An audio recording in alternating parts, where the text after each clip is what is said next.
In this video, we're going to be giving you 5 tips to improve your movement inside Halo Infinite's multiplayer. These are the tips that you'd see a lot of pro players use inside Halo Infinite tournaments. And if you enjoy videos like this that gives you the best tips and tricks for Halo Infinite, and if you want to see weapon comparisons and just overall guides for Halo Infinite, don't forget to subscribe to the channel as we're trying to reach our goal of 10,000 subscribers. And click that link in the description down below and subscribe to our second channel. We do post extra content over there as well.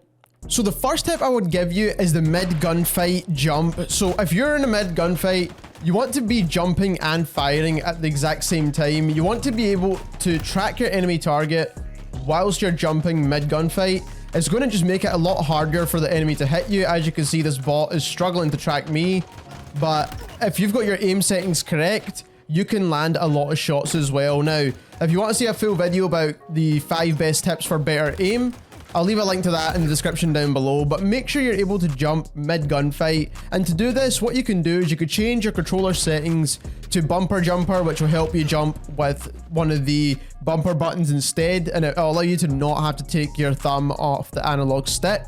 So that is definitely something you can do to help make this jump a lot easier to do.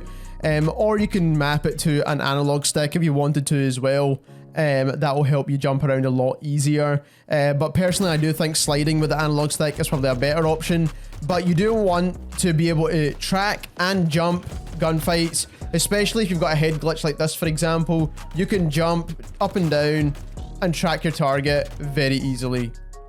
Continuing a little bit from the mid gunfight jumping, you can actually do it before you even get in a gunfight. If you see on your minimap, or you know there's gunfights happening basically out here, for example, some enemies and players or teammates are shooting, and you're coming out of cover from this angle here, you can turn your screen and just kind of continue your jump as you're going along. Now, it's a lot better than just kind of walking straight out and looking this way. People will expect you to just walk straight out and be at that kind of headshot level, whereas if you come out swinging already, you're getting a bit more momentum in it. Not only that, it's harder to hit you, you're moving up and down as well as moving across, and it's definitely something that's going to help you take less damage when you're getting into new gunfights.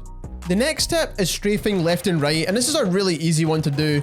All you need to do is make sure you strafe left and right to dodge enemy bullets when you're coming up against other opponents. This is especially useful if you're behind cover like I am right here, and you can strafe left and right, and it makes it much harder for the opponents to hit you. It's very simple to do, but what you want to make sure you're able to do is correct. When you move left, you want to move your analog stick right.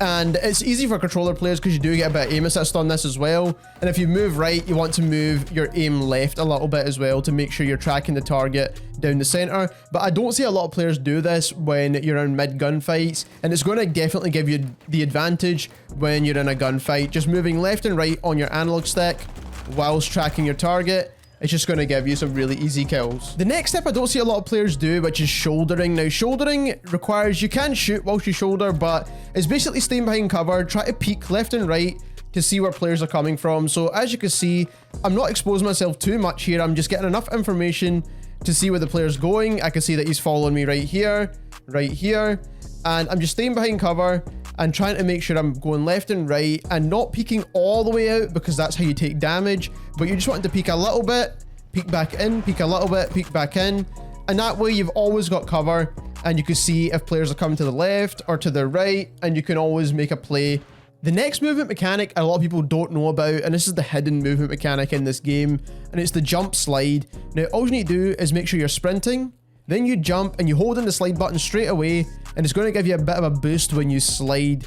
Now, this is going to change your elevation a lot, because not only are you jumping, you're going into a slide as well, but it makes you a lot harder to hit. And like I said, it just gives you a bit of a boost with your movement too. So like I said, there's not any timing that needs to be done here. You just need to make sure you hit that slide as soon as you press the jump button, but you hold it in, so you don't need to actually press it. You just hold in the slide button and you get that boost in the slide there. And you can use this to obviously shoot targets. You can use it to enter into buildings. You can use it for various different reasons, but like I said, it just makes it a lot harder for enemies to hit you.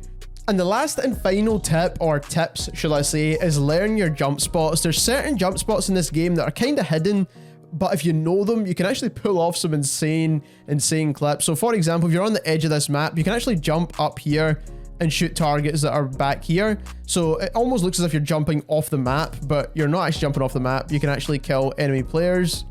There's another one here as well. You could jump on this ledge, and then you can actually jump up onto this ledge as well. So instead of coming straight down this way, where players will expect you, and there's a lot of line of sight on you from here as well, you can actually take from here, just slide into this cover. Now you're protected pretty much from everywhere that you're looking at, and you can jump straight up, and these walls will protect you as well. Again, there's one more here as well, so you can actually jump onto this ledge here, and then jump up here, and it gets you straight up to the top without having to take these stairs that are here, which are very obvious, of course. But like I said, you can jump onto this ledge, and then jump up here, and you get to the power weapon. And there's a few of these all over different maps, and if you want to see a full guide of different jump spots, then leave a comment down below for that. But like I said, there are many jump spots around these maps. They're designed purposely that way, and it allows you to get to certain locations a little bit quicker or at a different angle to your opponents. So there you have it. Those are 5 tips that will help you improve and give you better movement inside Halo Infinite. If you enjoyed this video and learned something new, don't forget to subscribe to the channel as we're tracking to our goal of 10,000 subscribers, and click that link in the description down below and subscribe to our second channel. And thank you very much for watching.